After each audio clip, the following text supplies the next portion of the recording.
They need us more than we need them. That was the phrase. That was the gamble. And that was the logic behind one of the most catastrophic economic decisions in modern American history. For decades, a quiet arrogance lived in Washington, a belief that Canada was simply the attic of the United States, a friendly, snowy place where spare resources were stored until America needed them. A 51st state in everything but name. The assumption was simple. America had the market, America had the military, and if push ever came to shove, Canada would fold. On Sunday, January 25, 2016, that illusion collapsed. 48 hours earlier, President Trump signed Executive Order 109, imposing a blanket 25% tariff on all Canadian imports, energy, lumber, aluminum, everything. The goal was to force Ottawa back to the negotiating table and rewrite the USMCA on terms that would effectively surrender Canadian control over its own natural resources. The White House expected a familiar response. Polite outrage, closed-door diplomacy, a delegation flying to Washington asking for exemptions. Instead, Canada did something no analyst had priced in. They didn't raise counter-tariffs. They shut the door entirely. Ottawa invoked the National Strategic Reserve Act, and almost overnight the machinery stopped. Valves on the in-bridge mainline began to close. Trains carrying potash halted at the border. Uranium shipments bound for American nuclear plants were grounded. Heavy crude flows froze in place. This wasn't a trade dispute anymore, it was a siege. By morning, gas prices across the Midwest had jumped 80 cents. The Chicago Board of Trade suspended wheat futures as fertilizer panic spread.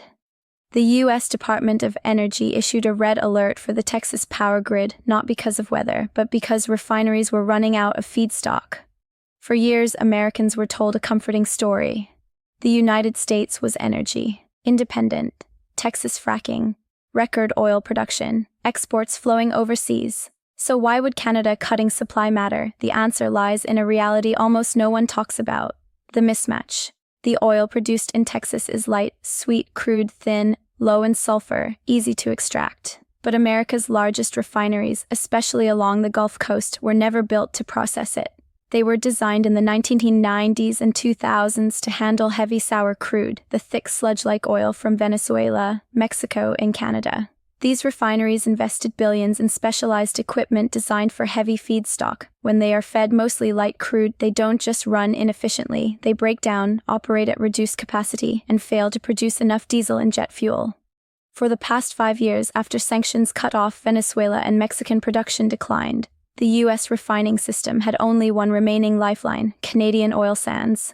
Nearly 4 million barrels of heavy crude flowed south every single day through pipelines and rail. It was the blood in the veins of the American industrial economy. When tariffs were imposed, Washington believed it was taxing a competitor. In reality, it was taxing its own supply chain. Canada refused to play along. They didn't absorb the cost. They cut the flow. For years, the United States had blocked pipeline expansions like Keystone XL, knowing it trapped Canadian oil inside North America and forced it to sell at a discount known as Western Canadian Select.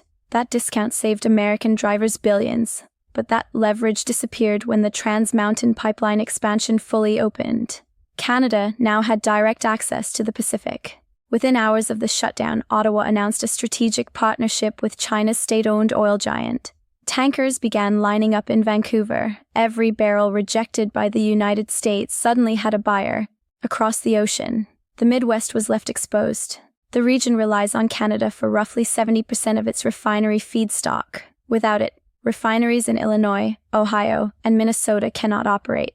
Texas oil cannot be rerouted north overnight. The pipelines simply don't exist. This is not a story about high prices. It is a story about empty pumps. Within 72 hours, gas stations in Chicago, Detroit, and Minneapolis faced the prospect of running dry. The Strategic Petroleum Reserve offered little relief. It holds the wrong grades of oil and sits hundreds of miles away. The United States built a continent-wide energy system on the assumption that the border was meaningless. The moment that border became a wall, the system failed. If the fuel crisis was visible, the power crisis was quieter and more dangerous. Roughly 20% of U.S. electricity comes from nuclear power. It is the backbone of the grid, the source that keeps lights on when the wind doesn't blow and the sun doesn't shine. Yet the United States produces almost no uranium of its own. After banning Russian uranium imports in 2024, America was left with a single reliable supplier, Canada. Saskatchewan's Athabasca Basin is the Saudi Arabia of uranium, home to the highest grade deposits on Earth. Canadian company Cameco supplies fuel to much of the U.S. nuclear fleet. When the trade war began, Washington assumed nuclear fuel would be exempt. It wasn't. Ottawa designated uranium a critical national security asset and paused all export licenses. Nuclear plants do not keep years of fuel in storage. They operate on 18 to 24-month refueling cycles. Several U.S. reactors were scheduled to refuel in the coming months. Without fuel deliveries, they must shut down. Losing 20% of grid capacity heading into summer means rolling blackouts across the eastern United States. Uranium cannot be sourced quickly on the open market. Mining, milling, enrichment, and fuel fabrication take years. Canada understands this, and without saying a word, it holds leverage over both the civilian grid and the U.S. Navy's nuclear fleet. Then comes the most devastating cut of all, potash.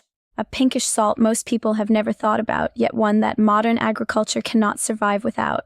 Potash provides potassium, the K and NPK fertilizer. Without it, crops grow weak and yields collapse. The world has only a few major sources: Russia and Belarus, both unreliable due to sanctions, and Canada. Saskatchewan alone produces nearly 1/3 of the global supply. More importantly, it provides 85% of the potash used by American farmers. There is no backup. There are no massive potash mines in Iowa. Spring planting is only weeks away. Farmers need fertilizer in the ground in April, miss that window, and there is no harvest in October. A delay of just 30 days can cut yields by 30 to 40%. Corn feeds cattle, soy feeds poultry, prices for beef, chicken, milk, eggs, and bread surge. This is not inflation driven by demand. It is a food shock. Canada halted rail shipments south. American farmers sat idle, staring at empty barns. The tariffs meant to protect them instead stripped away the single input they need to survive. For a century, the United States and Canada functioned like a married couple. Arguments, disagreements, but complete economic integration. Washington assumed Canada had nowhere else to go. That may have been true in 1990. It is no longer true in 2026. Ottawa has announced the Pacific Gateway Initiative, fast-tracking LNG terminals, critical mineral exports, and new trade routes to Japan, South Korea, and China. Canadian banks now openly describe U.S. dependence as a national security risk. Canada is willing to endure short-term economic pain to break free. For the Pentagon, this is the nightmare scenario. NORAD radar stations sit on Canadian soil. U.S. fighter jets and armored vehicles depend on Canadian aluminum produced cheaply using Quebec's hydroelectric power. Without that metal, aircraft production slows. Without that fuel, jets don't fly. Without those radar stations, early warning systems weaken. The free trade framework that held North America together is effectively dead. This is 1930s-style protectionism in a world where the United States is no longer self-sufficient. This crisis will not end with missiles or speeches. It ends with a phone call. It ends with the President of the United States calling Ottawa and blinking because the math is unforgiving. America can damage Canada's GDP, but Canada can stop cars, starve crops, and turn off the lights. Resource-rich nations endure pain longer than consumer-driven ones. Canadians can heat their homes with wood and eat their own wheat. Americans cannot eat smartphones. This trade war has exposed the fragility beneath American power. The United States expanded globally while assuming its backyard was secure. It treated its closest ally like a vassal state, and geography answered. The map never changed. Destiny never changed. The two countries are bound together, and Canada has just reminded Washington who holds the leverage.